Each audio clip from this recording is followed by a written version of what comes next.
Buon giovedì, ben ritrovati amici di Diffusion e di DTV. Vi aspettavo perché dobbiamo partire insieme per andare al Giardino delle Piante Officinali di Casola Valsenio. Ma per fare cosa? Questa volta andiamo a preparare delle pozioni velenosissime. No, in realtà non prepariamo nessuna pozione, ma andiamo a scoprire le proprietà di ricino, stramonio, tasso e maonia. Ovviamente niente ricetta perché non vorremmo avvelenare i parenti, ma se la suocera scoccia, almeno segnate i nomi delle piante di cui vi parleremo.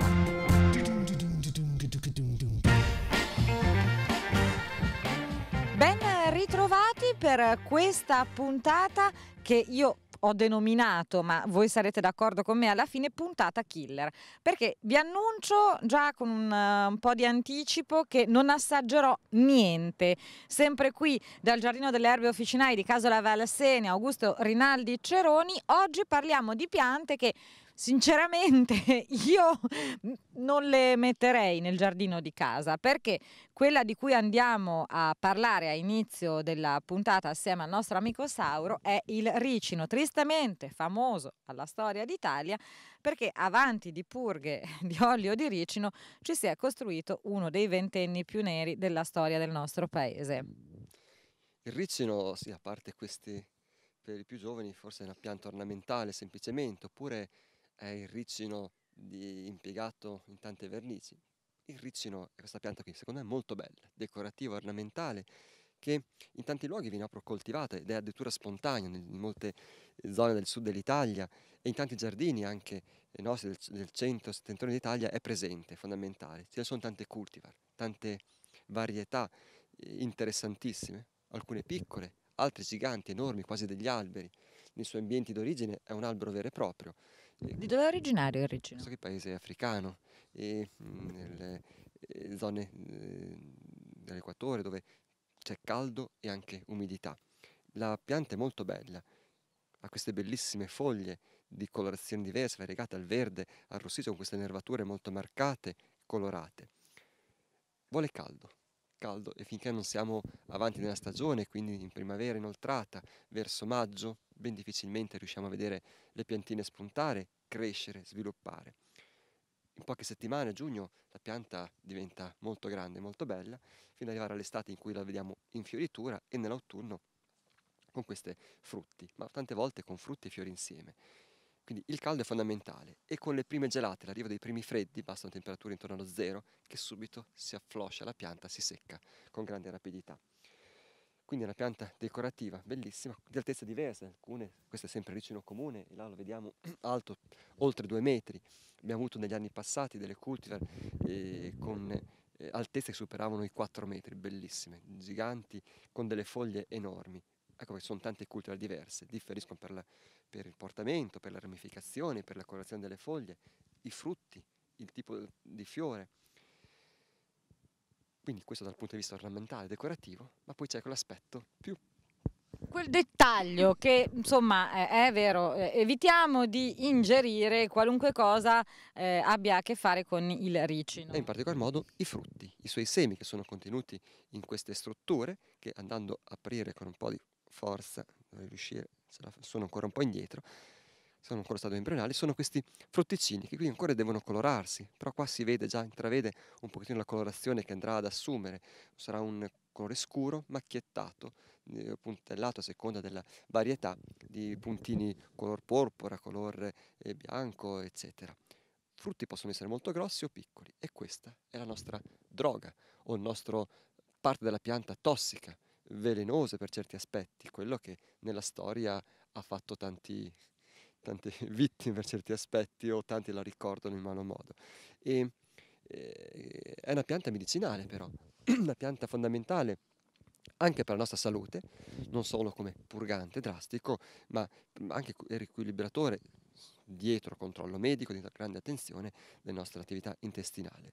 Ma non solo questo, ad esempio, importanti sono in questi ultimi 20 anni l'impiego dei suoi frutti come olio non tanto per uso alimentare quanto per la preparazione di vernici, per la preparazione e la miscelazione in oli biologici, ecologici per i veicoli, per i mezzi, per le automobili, i motorini, eccetera. Entra come componente fondamentale e quindi rende anche il prodotto più ecologico. Quindi le applicazioni sono state sempre maggiori, sempre più diffuse e lo studio di questa pianta vanno sicuramente crescendo. Dobbiamo fare solo attenzione, e questo è fondamentale, importante, che i semi non li mangino i bambini, perché può portare a morte, se un bambino ingerisce 3-4 di questi frutticini, di questi semi, può anche sicuramente non solo intossicarsi, ma andare incontro alla morte. Ma ha un sapore gradevole che un bimbo potrebbe mangiare 3 o 4? No, assolutamente, come tante piante tossiche e velenose, però per qualche motivo il bimbo mastica, porta tutto alla bocca per conoscenza, per bisogno, e quindi dobbiamo fare attenzione. Poi, come sostenevano alcuni, la conoscenza è anche questo, insegnare che le piante sono spontanee, ci sono un po' dappertutto, quindi si deve far sapere che questa non va ingerita, non va mangiata. Ovviamente lontano dai bimbi piccoli non potremo coltivare un ricino in una scuola materna, in un asilo, però sono piante che sono nei cortili, quindi possono incontrarle facilmente. Un tempo erano presenti in molti posti, in molti luoghi e in molti giardini, ma anche perché i semi si disseminano con grande facilità e nascono. Ma l'erba cattiva non muore mai. La cattiva non muore mai, questa non possiamo definire solo cattiva, ma è una pianta molto, molto utile e sicuramente rapida nella sua crescita. I suoi semi sono tanti perché ogni frutticino ne ha spesso 2, 3 all'interno, 4 stanno ancora maturando, ma a volte ne apriamo e se ne sono di semi molto molto grossi. Ma quello che attira molto l'attenzione del bambino spesso è stata ed è il colore. Queste variegature, quando si aprono questi frutti, dentro c'è proprio il semino coloratissimo, bello, a volte viene voglia quasi di annusarlo, di masticarlo. L'odore è poco gradevole, aprendo il baccello, già si sente avvicinando le narici o a distanza, però sono piccoli fattori che la forma, il colore attira un po' l'attenzione di tanti. Io non vorrei coltivarlo in casa mia, ma se nel caso qualcuno invece volesse piantarsi il ricino perché magari il marito non si comporta bene, glielo piazzi nella zuppa. Beh, il ricino si coltiva Il facilmente. mio regista ride, non so perché, vabbè. Quindi direi che la coltivazione sia molto semplice. Un semino qualsiasi, un semino maturo, pronto, si può mettere in un vasetto. Lo seminerei tardi, dopo la metà di aprile, fine di aprile, meglio ancora, e con i primi di maggio, nell'arco lasciato ben esposto al sole, tenuto umido il terreno, in pochi giorni il semino germina, compare la piccola piantina e che rapidamente crescerà con facilità. Vaso grande, vediamo la pianta è molto grande, quindi un vasetto piccolo è insufficiente per mantenerlo nel tempo, a meno che dopo non lo si voglia piantare. Anche l'apparato radicale è caratteristico, è fittonante, un fittone molto molto lungo che scende a volte anche a 80 cm di profondità, 70, e quando vogliamo andare a estirparlo abbiamo queste radici lunghissime, di colore chiaro, di cattivo odore. Poi la pianta ramifica rapidamente, cresce, quindi un po' di acqua di tanto in tanto, già il suo terriccio, il compost che viene miscelato è sufficiente per garantirne il suo sviluppo. Nient'altro, sole, luce, sole, queste sono le condizioni, gli ingredienti fondamentali perché la pianta possa diventare bella. Evitare semmai il vento troppo forte, quindi spostarla in una zona leggermente più riparata, non sotto gli alberi, almeno quando la pianta inizia a crescere, quindi sotto possa rimanere i primi giorni di germinazione finché la piantina è piccolina. Dopodiché vuole luce e sole e grazie alla luce e al sole si colorerà, diventerà molto bella e potremo beneficiare, oltre che al colore delle foglie, anche di queste infiorescenze che sono, in questo caso si vede un bel colore giallo, con fiorini piccolissimi. E contemporaneamente troviamo frutti che iniziano a maturare, fiori ancora chiusi, fiori aperti, frutti più grandi. Questo è l'altro fascino che dà questa pianta. Nonché i fusti, sempre sul rossiccio, ma anche qui ce ne sono di cultivar differenti. Ne avevo uno negli anni passati che aveva frutti molto molto rossi, foglie sul verde, altri il contrario, e frutti enormi, con dei semini che addirittura erano 3 volte questi, ma sono cultivar particolari. E allora, lasciamo il ricino e le sue notorie proprietà pessime, insomma, se avete dei problemi di intestino veramente pesanti, provate, ma insomma, è passato alla storia peraltro. E ci avviciniamo qui alle nostre spalle ad un'altra pianta. Fa sempre parte della famiglia delle solanacee, è famosa. Se ci sono tra i nostri telespettatori degli amanti dei gialli, sicuramente ne avranno sentito parlare, perché è lo stramonio. Lo stramonio, non c'è almeno un libro giallo ogni 10 che non lo citi come veleno mortale. Questo è lo stramonio. Mamma mia, che paura! Sauro, ce ne racconti qualche particolare?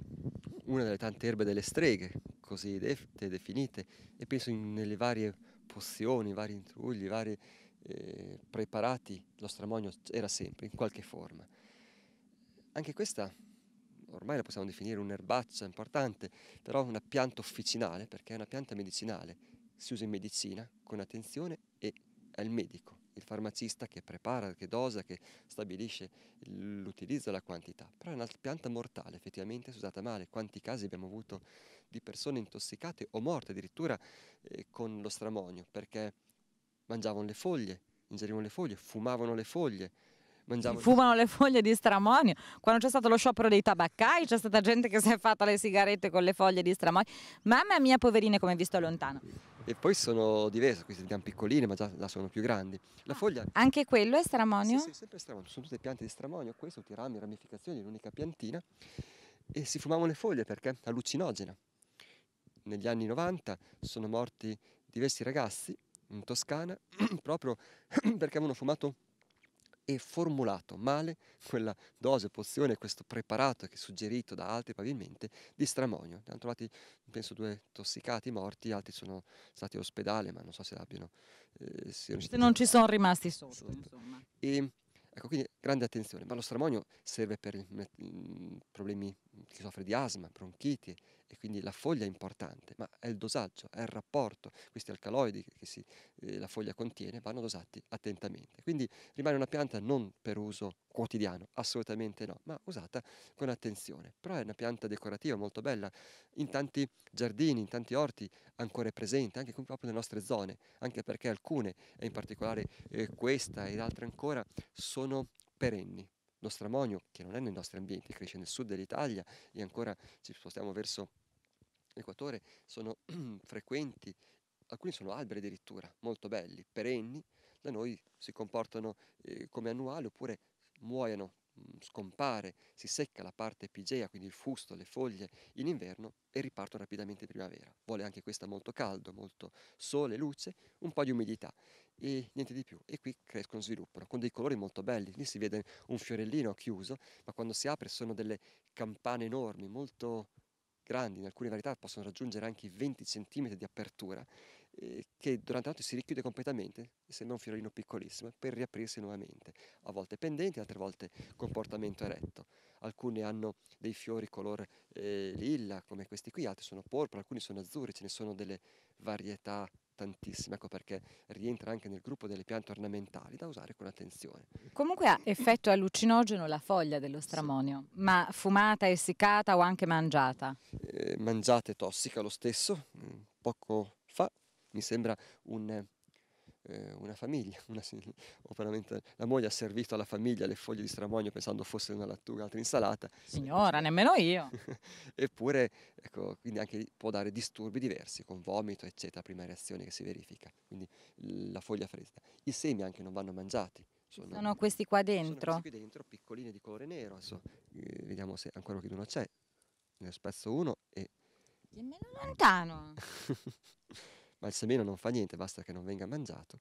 E sono questi semini qui, Che sembrano liquorizzine. piccole liquorizie. Questo è un po' un altro inconveniente di chi è abituato a vedere già tutto quanto, acquistare già tutto fatto, pronto, potrebbe trovarsi in giro su un tavolino, chissà, dice, ah, guarda che belle liquorizie, poi si mangia il sapore, ovviamente non è quello della liquirizia, però inganna un pochettino. E sono tantissimi, in ogni capsula ne abbiamo svariate centinaia che si disseminano e nascono altrettanto facilmente nel terreno, ma sempre quando le temperature si alzano un poco.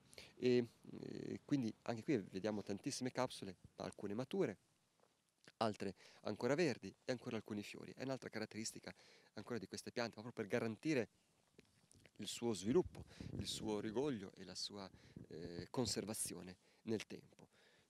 Ci sono delle piante che hanno i fusticini colorati, anche questo è un aspetto decorativo. Tutta la pianta però rilascia un cattivo odore, se andiamo a stropicciare le foglie Faccio fare a te? si sente proprio cattivissimo.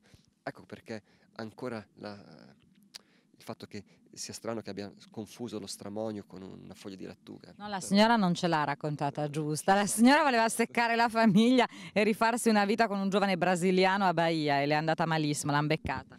Questo comunque sono molte piante tossiche velenose hanno anche questo aspetto qui, di avere già un cattivo odore, quindi già ti tengono lontano. Pensiamo all'oleandro, pensiamo ad altre specie, il ricino, ad alcuni amaranti, la lattuga virosa, o anche questa piantina qui sotto piccolina che è nata spontaneamente, che non è altro che una catapuste, una euforbia, il nome botanico Euphorbia lactiris, che è tossica per i topi.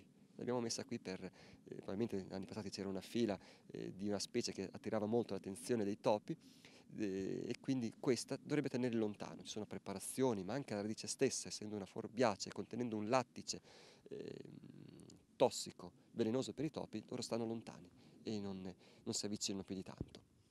Quindi l'odore, il profumo e a volte il colore sono strumenti, mezzi che la natura ci mette a disposizione già per capire, per conoscere, per intuire un po' la loro azione. Se pensiamo a teoria dei segni, proprio per capire l'attività della pianta e la sua azione, la sua caratteristica, era fondamentale. E allora, come vi avevo anticipato, se la suocera scoccia c'è sempre un modo per ricondurla a più miti consigli. Quali sono i modi per ricondurre la suocera a più miti consigli? Usare delle piante particolari. 2 di queste piante ci vengono spiegate in questa trasmissione, nella prima parte della nostra rubrica, dalla nostra amica Valentina. Ciao Valentina. Ciao. Allora, oggi parliamo, almeno per il momento, parliamo di ricino e stramonio. Esatto. Pronti? I nomi sono quelli che insomma, sì, lasciano non un evocano po'... granché. Già, esatto, immaginare un po', non lasciano spazio alla fantasia. No. E sì, come accennavi tu, sicuramente sono 2 ottimi rimedi per... Contro le suocere. Contro, diciamo, sì. O comunque un capo dispettoso. No, dai, non vogliamo dire così. Come no, ragazzi, segnate tutto. No, assolutamente, che sennò mi querelano. Allora, il ricino sì, è una pianta velenosa in tutte le sue parti. I semi, non so se hai avuto modo di poterli osservare da vicino, sono bellissimi così marmorizzati, ma estremamente velenosi. Non esiste proprio antidoto, quindi assolutamente lontano da bambini, da animali domestici. E da questi semi, giunti alla maturità, è però possibile estrarre il famoso olio di ricino che è sgradevole. Sì, abbiamo dei tutto il problemi resto. intestinali, voglio Però, dire, ci hanno sì. insegnato le purghe storiche. Esatto, dicevo è sgradevole tutto il resto, ma tossico non è. Questo perché viene usato un metodo di estrazione che permette di non estrarre tutti i principi attivi tossici, gli alcaloidi e l'albumina. E l'olio di ricino, come accennavi tu, usato e abusato in passato per problemi appunto di blocco intestinale, e oggi è rivalutato sotto un altro aspetto come alleato della bellezza. Accidenti. Ti vedo curiosa. E come usiamo l'olio di ricino? Se abbiamo la pancetta ci attacchiamo alla boccia di olio di ricino. No, pensa proprio a qualcosa più di applicazioni locali.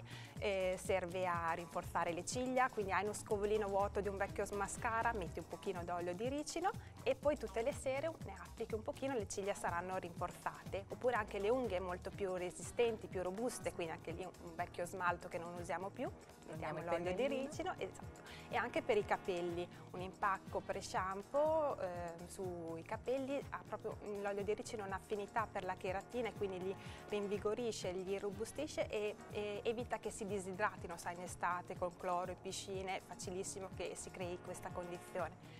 E poi un ottimo anche alleato antirughe perché stimola la produzione di elastina e collagene, quindi magari come siero notte applicare un velo di olio di ricino. Occhio a non sbagliarvi, cioè con l'olio di ricino, ciglia, unghie, capelli, antirughe, non ingoiatelo e tenetelo lontano dalla portata dei bambini. Esattamente. Assolutamente. Poi, stramonio, Stramonio. che bel nome che è stramonio, esatto. è molto pozione magica da strega. Sì, anche questa è una pianta tossica, velenosa in tutte le sue parti, anche se è molto dose dipendente. Diceva un medico che nell'antichità piccole porzioni di stramonio rendono l'uomo così un po' felice, perché comunque ha un po' proprietà sballa. allucinogene, però se aumentiamo nelle dosi lo mandiamo direttamente al creatore, Esatto. e quindi è meglio. Lo sballo. Esatto, quindi un po' tutte queste piante così velenose vengono citate in fitoterapia, però le loro proprietà non sono sfruttabili, proprio perché la dose terapeutica è troppo vicina alla dose tossica, quindi ha tutta una serie di proprietà che non ci consentono l'uso domestico, a meno che non sia un professionista esperto a prendersi la responsabilità di quello che va a fare. Francamente, senti, ti voglio bene, Sì. ma se mi dici guarda ti ho preparato questa cosina di stramonio, dico guarda io poi alla fine della fiera, anche se non Ma sì, mi tengo il mio disturbo. ma sì, ma che- non c'è problema, la mia realtà è quella lì e mi adeguo, insomma non ho Esatto. bisogno di... Comunque mi ricordo che ci sono stati dei casi di cronaca anche di persone morte che avevano tentato di sballarsi con lo stramonio. Sì, esatto, perché comunque come ti dicevo le dosi sono molto vicine a quella mortale. Viene sfruttato lo stramonio di più in ambito omeopatico, dove ci sono appunto delle diluizioni centesimali che ci allontanano da questi rischi. È indicato anche per quei bambini che hanno paura di addormentarsi la sera, hanno paura del buio, hanno sempre bisogno della mamma che gli stia vicino. E in questo caso è indicato una dose di stramonio alla 9CH tutte le sere, un quarto d'ora, 20 minuti prima di mettersi a letto. O anche indicato in quelle febbri continue, molto alte, che portano quasi anche a convulsioni proprio per l'ipertermia. E in questo caso si dà una dose di stramonio alla 15 o alla 30 CH, anche ogni ora se necessario, poi diradando le somministrazioni al miglioramento dei sintomi. Occhio a non sbagliare però, anche quando somministrate lo stramonio, perché poi è vero che il bambino dorme ma non si sveglia più, idem la febbre magari scende, però anche in questo caso non ci si sveglia più. Intanto grazie Valentina, ci vediamo tra un pochino perché le piante velenose terribili non sono mica finite qui.